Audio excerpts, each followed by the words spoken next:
Selamat datang kembali. Oke, kali ini kita mau gali satu pandangan yang cukup keras ya soal dunia digital. Intinya, kenapa sih punya website itu penting banget? Betul. Sumber kita kali ini bahkan bilang kalau online tapi nggak punya website itu kayak mau nikah tapi nggak punya rumah. Cukup nyelekit ya. Hah? Iya juga ya perbandingannya. Nah, sumber ini juga bilang kalau media sosial itu aja nggak cukup. Kayak apa tadi? Kayak kos-kosan. Kita cuma numpang gitu. Sementara website itu ya rumah kita sendiri, aset digital kita lah. Oke, oke. Jadi tujuan kita sekarang mau bongkar nih argumen-argumennya.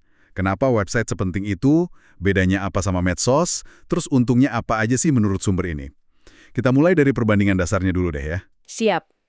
Jadi, poin pertama dari sumber ini tuh soal kepemilikan dan kontrol. Medsos, ya itu tadi, diibaratkan kos-kosan. Kenapa? Soalnya kita kan ngikut aturan yang punya tempat ya. Maksudnya aturan platformnya gitu? Iya, akun kita bisa aja, kena ban, algoritma bisa tiba-tiba berubah, jangkauan kita naik turun nggak jelas, kita nggak punya kendali penuh di situ. Bener juga sih. Jadi website itu kebalikannya ya.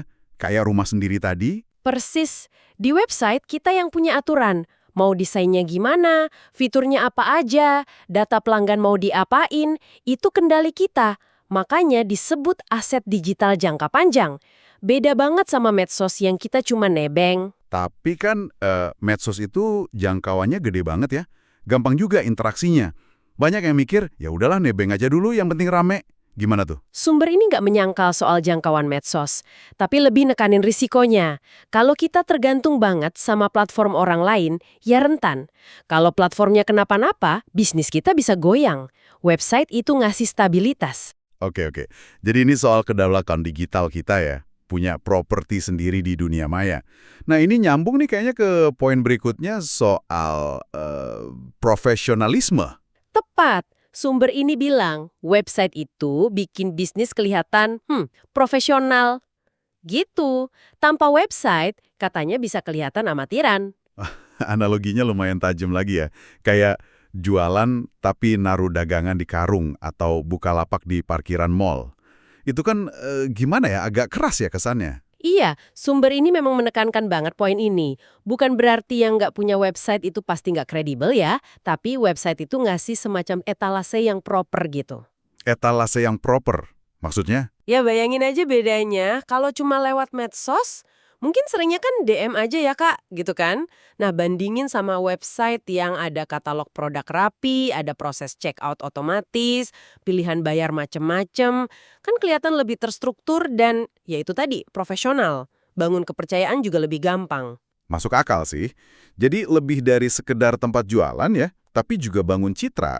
Terus ada lagi nih, katanya Instagram itu lebih buat pamer, bukan buat orang nyari info spesifik. Gimana tuh maksudnya? Nah, ini soal intensi pengguna. Sumber ini bilang orang buka Instagram atau medsos lain itu seringnya buat hiburan ya. Lihat-lihat konten lucu atau ya pamer kehidupan gitu. Oke, terus? Jarang kan orang sengaja buka Instagram buat nyari misalnya harga sambal cumi kiloan atau jasa arsitek rumah minimalis. Nah, kalau orang nyari yang spesifik kayak gitu, biasanya larinya kemana? Ke Google biasanya ya, mesin pencari. Betul, disinilah website berperan penting banget dengan apa yang namanya SEO, Search Engine Optimization. Sumbernya juga sempat bercanda. SEO tuh bukan nama orang ya katanya. Haha, ya ya. Jadi intinya website itu bisa nangkep orang yang emang lagi aktif nyari produk atau jasa kita di Google gitu. Beda sama di medsos yang sifatnya lebih pasif, nemu karena lewat aja di feed. Persis banget. Dengan SEO yang bagus, website kita bisa muncul di halaman pertama Google pas orang ngetik kata kunci yang relevan. Itu kan calon pelanggan potensial banget. Dan seringnya ini bisa didapat tanpa harus bayar iklan terus-terusan loh. Ini beda fundamentalnya sama sekedar nampang di medsos. Wah, oke oke. Ini keunggulan strategis ya. Nah, tapi kan selalu ada tapinya nih. Banyak yang mikir bikin website itu aduh ribet lah, mahal lah. Gimana sumber ini jawab itu? Nah, ini juga dibahas. Sumber ini bilang anggapan ribet dan mahal itu udah nggak sepenuhnya relevan sekarang. Teknologi udah maju banget. Oh iya, semudah apa emang? Katanya sih sekarang bikin website itu bisa gampang banget. Bahkan diibaratkan kayak ngisi pulsa. Ada banyak layanan sekarang, sumbernya nyebut contoh spesifik ya, kayak bangunsitus.com gitu, yang nawarin paket lengkap. Paket lengkap gimana tuh? Ya udah dapet template, hosting, bantuan teknis, bahkan ada yang nawarin fitur AI, kelas tambahan, dan harganya katanya sih terjangkau. Ada yang mulai dari 99.000 gitu. Jadi ya hambatannya udah jauh berkurang lah. Menarik. Berarti aksesibilitasnya udah jauh lebih baik ya? Nggak perlu jadi ahli IT atau punya budget gede buat mulai. Oke, terus kesimpulan akhirnya gimana nih dari sumber ini? Kesimpulannya tegas banget sih, di era digital kayak sekarang, punya website itu bukan lagi sekedar pilihan, tapi udah jadi kebutuhan. Kebutuhan ya? Kenapa jadi kebutuhan? Ya, karena kalau nggak punya rumah digital ini, risikonya kita bisa ditinggal. Ditinggal pelanggan yang nyarinya di Google, ditinggal pesaing yang udah punya website bagus dan terpercaya. Ini udah jadi ekspektasi konsumen zaman sekarang lah. Oke, jadi kalau ditarik benang merahnya nih ya, pesan dari sumber ini tuh kuat banget soal pentingnya punya kendali, punya aset digital sendiri. Bukan cuma soal eksis online, tapi benar-benar memiliki kehadiran digital kita. Semacam kedaulatan digital gitu ya.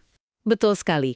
Nah, mengingat semua argumen soal pentingnya punya rumah digital ini, mungkin ada pertanyaan nih buat Anda yang dengerin. Coba deh renungkan sebentar. Pertanyaan apa tuh? Kira-kira langkah konkret apa ya yang mungkin kepikiran sama Anda buat entah itu mengevaluasi atau mungkin memperkuat fondasi digital Anda sendiri? Aspek kepemilikan digital mana sih yang paling penting buat situasi Anda sekarang ini? Coba direnungkan.